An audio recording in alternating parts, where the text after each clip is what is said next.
Dude, this is really difficult, man. How are you supposed to do this? Bright, are you Teochew? No. Then I think you should just stick to puppetry.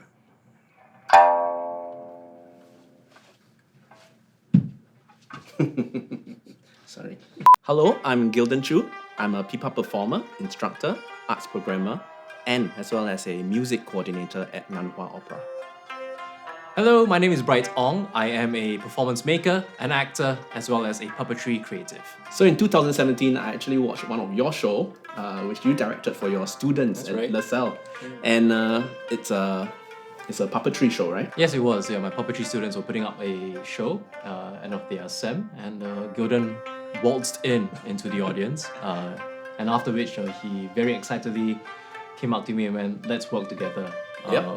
Yeah. So for me, it's a whole new world, sitting there watching cardboards, seemingly simple materials come to life and really transform into something unimaginable.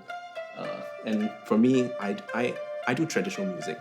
I was wondering, is there a way traditional music can work with puppetry? And that's why. Yeah, and my immediate answer was, I don't know, because I know nothing about traditional music, and especially traditional Teochew music.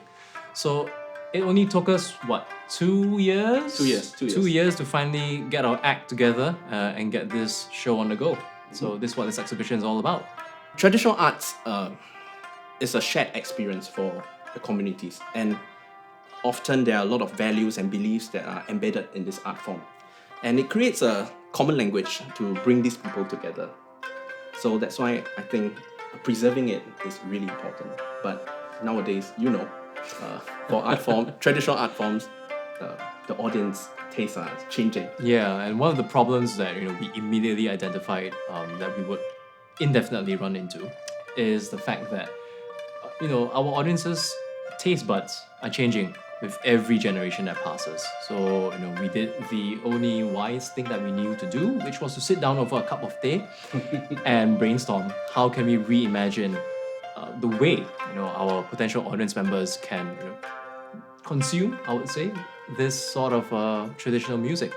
So the only way that people can publicly listen to traditional Teochew music is through the Teochew Opera stage.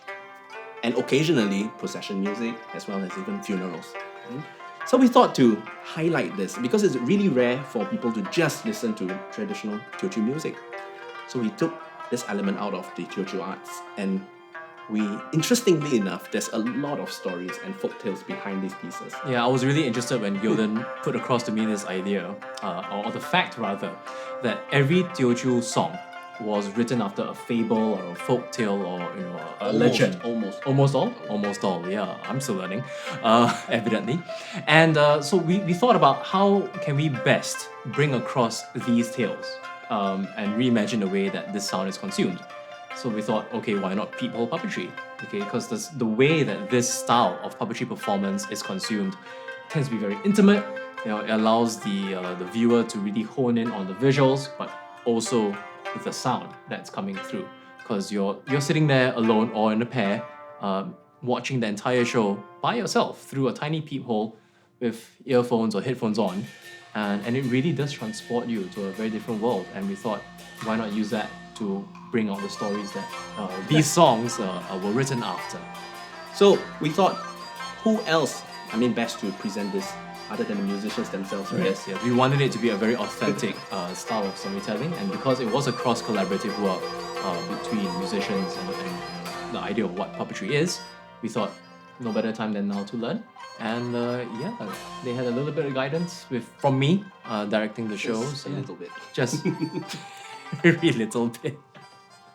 So one of the most important aspects of this particular show was to make everything relatable to the eyes of the modern audiences. And one of the ways we sort of attacked that problem was to look at every individual story that these songs were written after and contemporize it or modernize it in a certain way, but without losing the essence of what the story was, and of course with maintaining the integrity of that story and the truth and the tale and the pain and the love behind what these tales may have.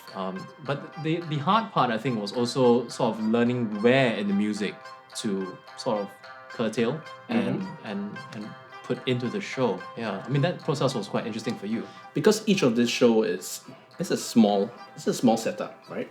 And each of this audience, they don't spend more than 4 minutes at the box. So for this Teochew music, each traditional work can actually go as long as 10 minutes or 16 minutes even. So we kind of string them down.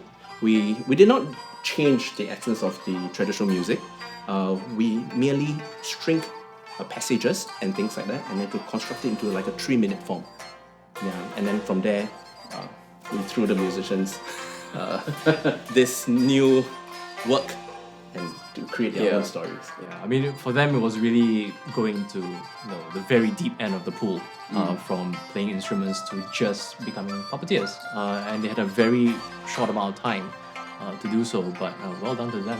And they also played the music actually. That's true. That's the true. music that the audience get to hear is played by the puppeteers themselves. Yeah, multidisciplinary artists. But it's recorded before lah. It'd be amazing if they did it live at the same time, but yes, physics. You can't break that. Traditional Teochew music, at its very core, serves as a significant social influence for human behavior as well as interaction.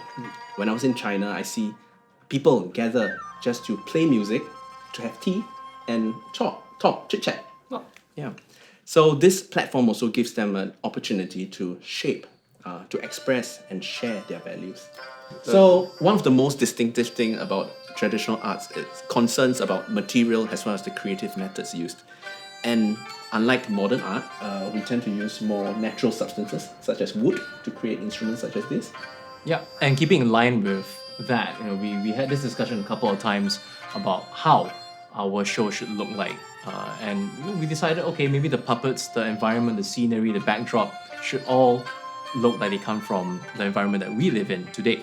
So which is why everything is made out of upcycled and recycled materials. Not only does that make the show a little bit more sustainable, but also it's a good reminder that there are so many stories to be found and to be told in everyday objects. And we also talked about how the redaction of the music was also going to be a very potentially sensitive, Tricky way of handling it. But we had a couple of discussions with your laoshis or the masters of these music. They gave us their blessing, right? I hope. Yeah, they did. And it actually all goes in line with Namhwa's mission to preserve, to promote, and to develop traditional arts. So it's all good. Yeah, and I really hope that what we have done in this particular iteration of this show allows people to sort of look at traditional arts or traditional music in a different light, in a different way. And hopefully this makes this even more relatable to the new generation of audiences to come. So we hope you enjoy this little exhibition that we've curated.